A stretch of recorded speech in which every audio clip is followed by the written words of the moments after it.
UDF government കേരളത്തിലെ Congress പ്രവർത്തകന്മാരുടെ UDF പ്രവർത്തകന്മാരുടെ അധ്വാനത്തിന്റെ ഫലമാണ്.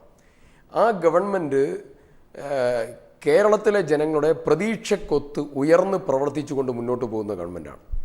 ഇപ്പോൾ ഗവൺമെന്റിനെതിരെ ഉയർന്നിരിക്കുന്ന ആരോപണങ്ങളുണ്ട്.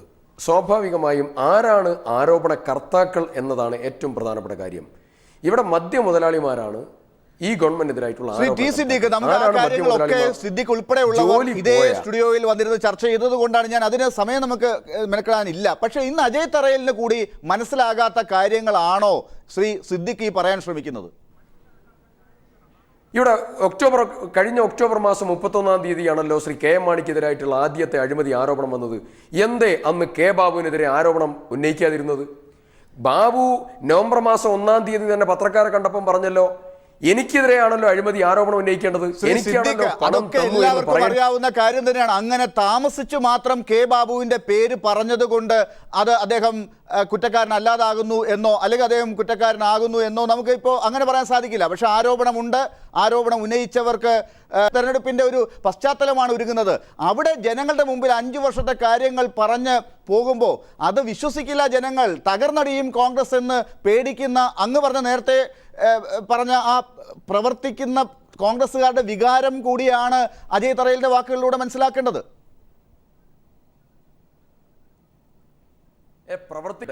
ബാലശപ്പിള്ള UDF-നുള്ളപ്പോ ബാലശപ്പിള്ള മുഴുക്കള്ളൻ, ബാലശപ്പിള്ള ഏറ്റവും വലിയ അഴിമതിക്കാരൻ, അദ്ദേഹത്തിനെതിരെ സുപ്രീം കോടതി വരെ നിയമയുദ്ധം നടത്തിയ ആളാണ് കേരളത്തിലെ പ്രതിപക്ഷ നേതാവ്. അദ്ദേഹം ഈ മുന്നണി വിട്ടപ്പോ ബാലശപ്പിള്ള പുണ്യാളൻ. ഈ അവസരവാദ നയമുണ്ടല്ലോ, ആ നയമാണ് നിങ്ങൾ അഴിമതിയുടെ കാര്യത്തിലും ഇപ്പം ചെയ്തുകൊണ്ടിരിക്കുന്നത്. കേരളം ഈ സുപ്രീം കോടതി നടത്തിയ ഒരു പ്രധാന നിരീക്ഷണം ഉണ്ട് ലാൽ. എന്താ നിരീക്ഷണം? ഇന്ത്യയിൽ ഏറ്റവും കൂടുതൽ മദ്യപാനികളുള്ള സ്റ്റേറ്റാണ് കേരളം. പ്രായം കുറഞ്ഞ മദ്യപാനികൾ ഉള്ള സ്റ്റേറ്റാണ് കേരളം.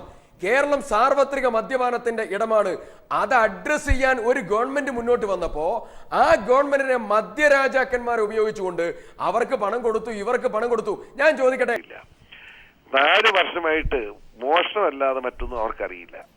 അത് മാത്രമല്ല, കേരളത്തിന്റെ ചരിത്രത്തിൽ ഇതുപോലെ പേരുദോഷം കേൾപ്പിച്ച ഒരു ഗവൺമെന്റ് ഉണ്ടായിട്ടില്ല.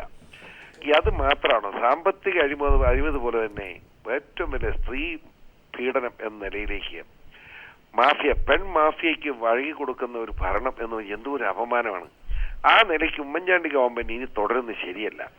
അപ്പോൾ ആ ഗവൺമെന്റിനെ മറിക്കാൻ ഞാനില്ല. പക്ഷേ കാരണം ഞാൻ അവർ വോട്ട് വാങ്ങി ജയിച്ചവനായതുകൊണ്ട് ഞാൻ അവർക്കെതിരായിട്ട് വോട്ട് ചെയ്യല. പക്ഷേ ജനങ്ങളോട് സത്യം തുറന്നു പറയും. നമുക്ക് ഇത് അഴിമതിക്കെതിരെ ഒരു പോരാട്ടം അനിവാര്യമാണ്. അഴിമതി എന്ന് പറയുമ്പോൾ സാമ്പത്തിക അഴിമതി മാത്രമല്ല, ഈ പെണ്ണുങ്ങളെ ചൂഷണം ചെയ്യുന്നത് അഴിമതി തന്നെയാണ്. അത് പൊതുപ്രവർത്തകർ അവസാനിപ്പിക്കണ്ടേ? ഇതിങ്ങനെ മുന്നോട്ട് പോയി രാജ്യം എവിടെ പോയി നിൽക്കും? അതുകൊണ്ട് അതിനെതിരായ ഒരു പ്രചരണത്തിന്റെ ഭാഗം ഇന്ന് തുടങ്ങി വെച്ചിരിക്കുകയാണ്. ബൈ ഇലക്ഷനിൽ അരുവിക്കര ജനങ്ങളുടെ മുമ്പിൽ കേരളത്തിലെ ജനങ്ങളുടെ ഒരു മിനിയേച്ചർ ഫാവുമാണല്ലോ നമ്മുടെ അരുവിക്കര. അവിടെ അത് തെരഞ്ഞെടുപ്പ് ഫലത്തിൽ അതെങ്ങനെ ശ്രീ ആർ ബാലകൃഷ്ണയുടെയും ആവേശത്തെ അത് രാഷ്ട്രീയമായിട്ട് വേണം കാണാൻ. പക്ഷേ ഇപ്പോൾ UDF-നെ ഗ്രസിച്ചിരിക്കുന്ന ഒരു പ്രശ്നം അത് ഒരു പ്രതിച്ഛായ രാഹിത്യത്തിൻ്റെ തന്നെയാണ്.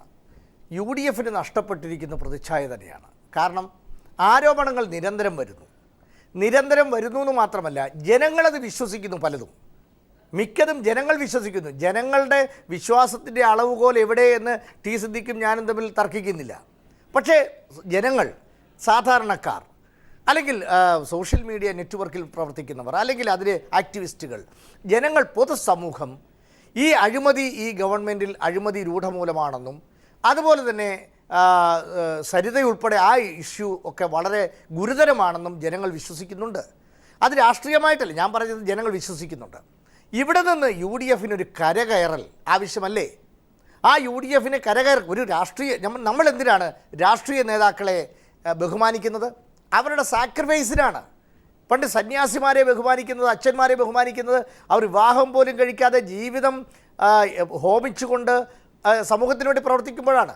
അങ്ങനെ രാഷ്ട്രീയ നേതാക്കന്മാരെ അവരുടെ സാക്രിഫൈസിന് വേണ്ടി ബഹുമാനിക്കുമ്പോൾ നമുക്ക് മാതൃകയാക്കി കാണിക്കാൻ കഴിയേണ്ട രാഷ്ട്രീയ നേതാക്കന്മാർ. അവർ സരിതയുടെ പുറകെ പോകാമോ? അവർ പണത്തിൻ്റെ പുറകെ പോകാമോ? നേരിട്ട് കാശ് വാങ്ങിക്കാമോ? അതുകൊണ്ട് ഇവിടെ ഒരു അഴിമതി വിരുദ്ധ മൂവ്മെൻറ്റിന് പ്രസക്തിയുണ്ട്. അത് ഞാൻ പറഞ്ഞല്ലോ, LDF-നെ ഞാൻ വെള്ളപൂശി കാണുന്നില്ല.